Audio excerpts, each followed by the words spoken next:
Hello and welcome to the new channel of government senior secondary school Phalodi. आज हम class 12 की flamingo book की first poem my mother at 66 by Kamala Das पढ़ने जा रहे हैं। कमला दास जिनका बर्थ 31 मार्च 1934 को हुआ था और उनकी डेथ 31 मई 2009 को हुई थी।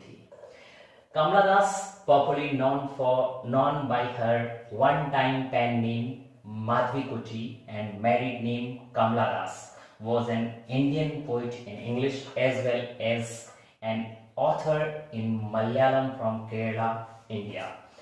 Kamala Das जिन्होंने जितनी भी चीज़ें लिखी है, जो भी उनके वर्क रहे हैं, उन सभी के अंदर उन्होंने अपना जो नेम रखा था वो माधवी कुटी के रूप में रखा था और उनका जो मैरिड नेम है, आफ्टर मैरिज उनका जो नेम था वो कमला दास था। वे केरला इंडिया के अंदर एक तरह से मलयालम लैंग्वेज में उन्होंने बहुत सारे नॉवेल्स लिखे और इसके अलावा वो इंग्लिश में एक इंडियन पोइट के रूप में जानी जाती है। सबसे पहले इस पोएम को पढ़ने से पहले हम थोड़ा जानना चाहेंगे कि ये पोएम जो है विशेष रूप से किसके बारे में है, क्या बताया जा रहा है, यहाँ पर क्या टॉपिक है, किससे रिलेटेड बात की गई है। Ageing is a natural process, have you ever thought what our elderly parents expect from us. आप एक पिक्चर देख रहे हैं, एक लेडी जो कि 60 प्लस की एज में है और यहाँ पर देख रहे हैं क्वेश्चन जो लाइन दे रखी है उसमें सीधी सीधी ageing is a natural process. Ageing जो है, एजिंग का मीन होता है बुजुर्ग अवस्था में पहुंचना यानी बुढ़ापा आना। बुढ़ापा जो है वो एक नेचुरल प्रोसेस है, ऑटोमेटिक ये चीज होने वाली है। Have you ever thought what our elderly parents expect from us. क्या आपने कभी सोचा है कि हमारे जो बुजुर्ग माता पिता है वो हमसे क्या उम्मीद रखते हैं। अगर आपने कभी इसके बारे में नहीं सोचा है तो एक बार सोच कर देखिए, वास्तव में हमारे पेरेंट्स हमसे क्या उम्मीद रखते हैं, हम क्या कर रहे हैं, क्या हम उनकी उम्मीद पर वास्तव में खरा उतर रहे हैं। अगर नहीं उतर रहे हैं, उनकी उम्मीदों के विपरीत अगर बढ़ रहे हैं, तो हमें ये सोचने की और समझने की ज़रूरत है कि वो हमसे क्या उम्मीद रखते हैं। हमें उनके बारे में बहुत ज़्यादा सोचने की ज़रूरत है। तो थोड़ा पोएम के बारे में देख लेते हैं। एक बार मैं पूरी पोएम जो है वो रीड कर लेता हूँ, उसके बाद में मैं स्टेप टू स्टेप पूरी पोएम्स के जो वर्ड्स हैं, लाइन्स हैं, उसके बारे में डिस्कशन करूंगा। तो सबसे पहले, driving from my parents home to coaching last Friday morning I saw my mother beside me, doze open mouthed, her face ashen like that of a corpse, and realized with pain that she was as old as she looked, but soon put that thought away and looked out at young trees sprinting, the merry children spilling out of their homes, but after the airport security check, standing a few yards away, I looked again at her, worn, pale as a late winter's moon, and felt that old familiar ache, my childhood's fear, but all I said was, see you soon, Amma. All I did was smile and smile and smile. शुरू से सारी चीजें देख लेते हैं। First line में क्या बताया गया है, थोड़ा सा पिक्चर को भी देख सकते हैं साथ साथ में। जो लाइन दे रखी है उसमें बताया गया है माई मदर एट 66। इसका मीन देखिए, सबसे पहले मेरी माँ जिनकी उम्र है 66 वर्ष, इट मीन 66 ईयर्स के हैं। और कमला दास की जो मदर है, वास्तव में जब वो उनके घर पर थे, अपने पेरेंट्स के होम में थे, और जब वो कोचिंग जा रहे थे, तो कोचिंग जाने से पहले ड्राइव करते हुए वो क्या सोच रहे थे, उनके दिमाग में किस तरह के विचार आ रहे थे, उन सारी चीजों को इन्होंने अपनी एक पोएम के अंदर लिखा है। Driving from my parents home to coaching last Friday morning. पिछले शुक्रवार को ड्राइव करते हुए मैं मेरे माता पिता के घर से कोचिंग की तरफ जा रही थी। आई सॉ माई मदर, मैंने मेरी माँ को देखा। आई यहाँ कमला दास के लिए हैं। आई सॉ माई मदर बिसाइड मी, जो कि मेरे पास ही बैठे हुए थे, यानी ड्राइव कर रही थी तो उस वक्त मेरे पास ही बैठे हुए थे। डोज, डोज का मीन होता है स्लीप लाइटली, नींद आ जाती है। ऊँघना, जो गाड़ी चलाते वक्त गाड़ी ड्राइव करते हैं और उसके पास में जो भी बैठे रहते हैं जिनको जो नींद आती है, जिसको विशेष रूप से बोला जाता है ऊँघना, sleep lightly. Dozing, open mouth, और उस वक्त जो उनको नींद आई हुई थी तो उनका जो मुंह है वो खुला हुआ था। तो उस वक्त यहाँ पर कमला दास उन सारी सिचुएशंस को देख रही है, जैसे यहाँ पर आप एक पिक्चर में देख रहे हैं। यहाँ पर मदर जो है उनका माउथ जो है वो ओपन है, her face ashen like that of a corpse, और उनका जो चेहरा है, देखिए वो अपने मदर के बारे में भी बता रही है। उनका जो चेहरा है वो एक तरह से कैसा नजर आ रहा है, वो एक मुरझाया हुआ, एक कह सकते हैं लाश की तरह उनका चेहरा नजर आ रहा है। कहने का मतलब है बहुत पीला पड़ चुका है, एक तरह से जो राख होती है उस राख की तरह उनका नजर आ रहा था चेहरा। तो एक लाइन लिखी, हर फेस, उनका चेहरा, ashen like that of a corpse and realized, और यहाँ पर रियलाइज होता है इनको, कमला दास को, रियलाइज विद पेन, दर्द के साथ एक चीज महसूस होती है, that she was as old as she looked, उनकी जो मदर है वो उतनी ही बुजुर्ग हो चुकी है जितनी वो दिखाई देती है। देखिए यहाँ पर बुढ़ापे की तरफ जाने का मतलब बताया गया है कि एक तरफ से उनकी जो मदर है वो उनकी डेथ नज़दीक है और उन्हीं के बारे में वह सोच रही है कि जो डेथ आने वाली है वो उनको बहुत ज़्यादा दर्द महसूस करवा रही है, कमला दास को बहुत ज़्यादा दर्द महसूस करवा रही है। But soon put that thought away, देखिए यहाँ पर जो उनके माइंड में जितने भी विचार चल रहे थे उसको जस्ट उन्होंने दूर किया।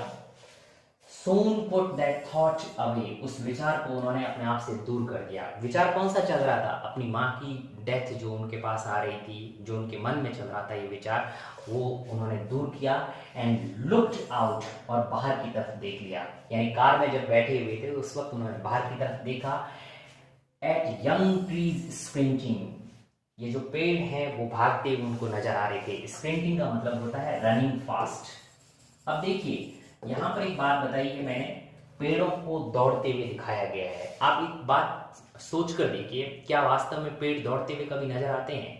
पेड़ कभी नहीं दौड़ते हैं, बल्कि जब गाड़ियां बीच में से चलती हैं और हम जब गाड़ियों के अंदर बैठे रहते हैं उस वक्त होता क्या है, पेड़ पीछे की तरफ हमें दौड़ते हुए नजर आते हैं। तो यहाँ पर ये आप एक फोटो देख सकते हैं, यहाँ पर इसी तरह की एक सिचुएशन नजर आ रही है कि जितने भी पेड़ हैं, ये पेड़ ऐसे लग रहा है जैसे वे दौड़ रहे हैं। स्प्रिंटिंग, इसके लिए बहुत अच्छा वर्ड यूज किया गया है, sprinting. Young trees sprinting, the Mary children spinning out of their homes, और जो छोटे छोटे बच्चे हैं, मैरी यानी हैप्पी, अब ये जो खुश बच्चे हैं वो अपने घरों से बाहर की तरफ दौड़ते हुए आ रहे हैं। स्पिनिंग आउट यानी कमिंग आउट, वे बाहर आ रहे हैं अपने घरों से।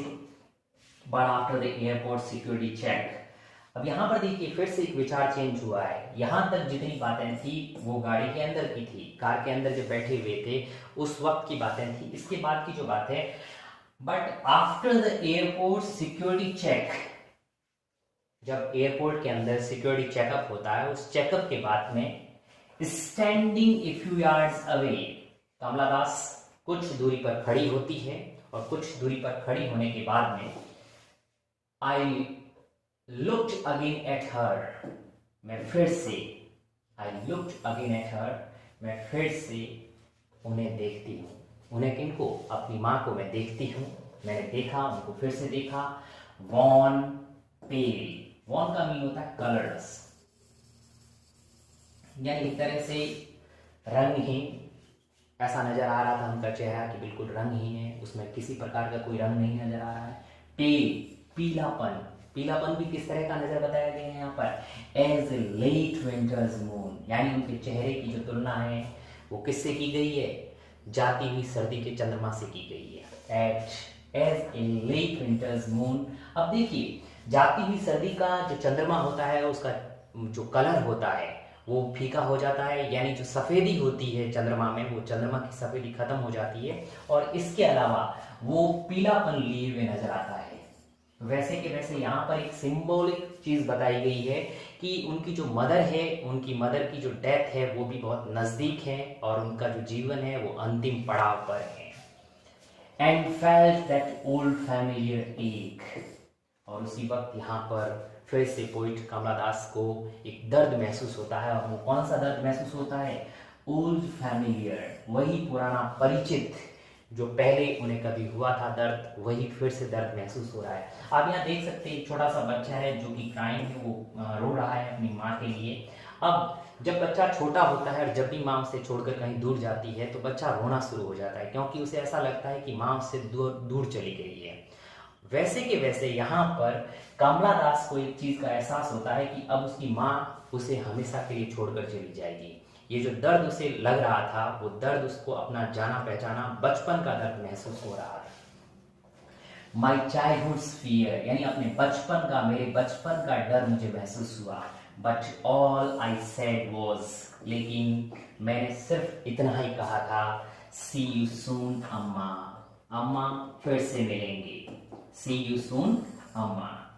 All I did was smile and smile and smile, और मैंने सिर्फ और सिर्फ यही किया, मैं मुस्कुराती रही, मुस्कुराती रही और मुस्कुराती रही। ये फॉरवर्ड के टाइम, यानी जब अलविदा बोला गया था उस वक्त उसने एक तरह से स्माइल यहाँ पर की। देखिए यहाँ पर दो तरह की चीजें बताई गई है। एक तो माँ से बहुत दूर जाने का ख्याल इसके मन में आ रहा है कि वह अपने माँ से हमेशा के लिए दूर जा रही है, तो इस दर्द को छिपाते हुए वह मुस्कुराती रहती है, स्माइल देती रहती है अपनी मदर को, ये उम्मीद दिखाती है कि वे फिर से वापस मिलेंगे। कुछ वोकेबुलरी से रिलेटेड वर्ड्स हैं, हम देखेंगे कि इस पोएम्स के अंदर कौन कौन से वर्ड्स हैं जो बहुत इंपॉर्टेंट वर्ड्स रहे हैं, ये हमें जानने हैं। और विशेष रूप से एग्जाम में पोएम से रिलेटेड जो वर्ड्स पूछे जाते हैं कुछ इस तरह से पूछे जाते हैं। आप देख सकते हैं यहाँ पर लाइंस जो दे रखी हुई इसी तरह से, find words from the poem which mean, जो वर्ड्स दिए गए हैं इन वर्ड्स के मीन तो यहाँ दे रखे हैं, आपको वर्ड्स ढूंढने हैं। जैसे यहाँ पर मैं आपको एक वर्ड का मीन जो है वो बता देता हूँ, स्लीप लाइटली, यानी जिनको लाइटली नींद आती है, जिसके लिए एक वर्ड हमारा यूज हुआ था, वो वर्ड था डोज। आपको भी यही वर्ड्स निकालने हैं, डोज।